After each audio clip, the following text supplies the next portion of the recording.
اپنے نام کا اعلان کر دیا. لیکن 10 سال خلافت کرنے کے بعد جب حضرت عمر اس دنیا سے رخصت ہوئے اور جب ابو لولو نے فیروز نے ان کو خنجر مارا اور زخمی ہو گئے اور جب ان کو لگا کہ اب میں بچوں گا نہیں تو انہوں نے ایک قاصد کو بھیجا اور لیٹر لکھ کر اور حضرت عائشہ سے اس تیسری قبر کی جو جگہ تھی حجرے میں اس جگہ پر اپنے آپ کو دفن ہونے کی اجازت مانگی. تو حضرت عائشہ صدیقہ رونے لگی اور کہنے لگی عمر یہ تم نے مجھ سے کیا مانگا؟ عمر میرے نبی میرے ساتھ پوری زندگی تو نہیں رہ سکی, یہی خواب لے کر میں جی رہی تھی کہ کم سے کم انتقال ہوگا تو اپنے شوہر کے بغل میں دفن ہو جاؤں گی, اور تم نے مجھ سے یہ مانگ لیا. اور اس چوکٹ پر کبھی کسی کو کامیاب نہیں لوٹایا گیا. اے عمر کے قاصد جا اور عمر سے کہہ دینا حضرت عائشہ نے اپنی اس زمین کے ٹکڑے کو تمہیں وقف کر دیا ہے, جب تمہارا انتقال ہوگا تو تمہیں دفن کر دیا جائے گا. جب ان کا انتقال ہوا تو انتقال سے پہلے سے فرمایا لوگوں میری قبر کو حجرہ عائشہ کے باہر رکھ دینا, اور انتقال کے بعد حجرہ عائشہ کے پاس میری لاش کو میری باڈی کو رکھنے کے بعد ایک بار اور پوچھ لینا شاید حضرت عائشہ نے میری زندگی کے احترام میں کہہ دیا ہو, اور اگر اس وقت کو اجازت دے دے تو دفن کر دینا, اور اجازت نہ دے تو بقیع میں مجھے دفن کر دینا.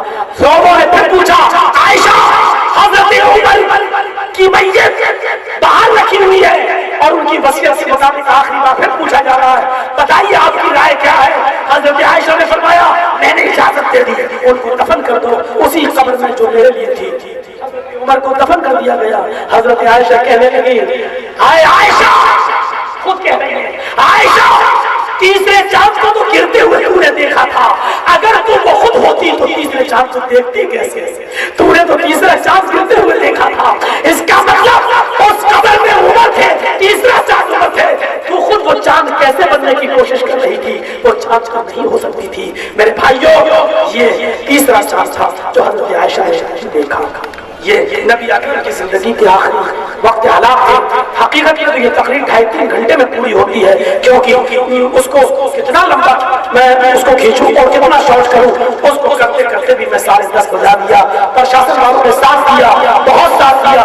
میں ان کا بہت بہت مشکور ممنون ہوں اور دھنیواد پیش کرتا ہوں کہ انہوں نے دین کے اور دھرم کے اس کام میں ہمارا ساتھ دیا. میں ایشور سے پرارتھنا کرتا ہوں کہ وہ تمہیں بھی اس کا پن دے, اور پن کا مطلب یہ ہے کہ تمہیں بھی سچی سمجھ دے, اور پن کا مطلب یہ ہے کہ تمہیں بھی دھرم اور دین کو سمجھنے کی پریرنا دے, اور سارے دھرموں سے اور سارے مذہبوں سے پیار کرنے کی اور پریم کرنے کی پریرنا دے, اور اسلام کو سمجھنے کی پریرنا دے. اور آپ سے گزارش ہے کہ نبی اکرم کی زندگی کے آخری حالات کو سننے کے بعد آپ یہاں سے جا رہے تو اپنی زندگی کے اندر ایک انقلاب پیدا کیجیے. اللہ تعالیٰ سے دعا ہے کہ ہمیں محمد رسول اللہ کے بتائے ہوئے طریقے پر چلنے کی توفیق عطا فرمائے, اور جب ہمارا خاتمہ ہو تو ایمان پر فرمائے. پھر جلسے کے آداب کو آپ نے ملحوظ نہیں رکھا کل کی طرح. میں نے کہا جب تک دعائیہ کلمات ہو کر اٹھا مت کرو. میرے بھائیوں بہت غلط بات ہے, یہ جلسے کے آداب کے خلاف ہے. بیٹھیے, کچھ اعلانات ہوں گے اور پھر دعا کے بعد جلسے کے اختتام کا اعلان ہوگا. مولانا جرجس صاحب کی ویڈیوز دیکھنے کے لیے ہمارے چینل کو ابھی سبسکرائب کریں اور بازو والے بیل آئیکن کو ضرور سے دبا دیں. ہم چھینا 1 روپیہ اور 1 میل دور گئے, 1 میل پیدل, اور ابو موسیٰ اشعری کو بیت المال سے نکالا, وہ درہم ان کے سر پہ دے مارا. کیا ہے یہ؟ کہا کہ 1 درہم. کیوں؟ کہا باہر سڑک پہ پڑا ہوا تھا, اعلان کیا کرتا, کسی کے آنے کا انتظار کیا کرتا. سارے بچے کچھ کچھ چیزیں کھا رہے تھے سڑک سے خرید کر, دکان سے خرید کر. آپ کا بیٹا ان کی چیزیں دیکھ رہا تھا. میں نے وہ 1 درہم آپ کے بچے کو دے دیا کہ وہ بھی کوئی چیز لے کر کھا لے گا. حضرت عمر کا جواب سنو. اے ابو موسیٰ, اے ابو موسیٰ, کیا جہنم میں ڈھکیلنے کے لیے اور آخرت برباد کرنے کے لیے, جہنم میں ڈھکیلنے کے لیے اور آخرت ہماری برباد کرنے کے لیے تیری نظر صرف عمر کے بچوں پر ہی پڑی تھی, عمر کے خاندان پر ہی پڑی تھی, تجھے کوئی اور نہیں ملا, تجھے کوئی اور نہیں ملا, عمر ہی ملا.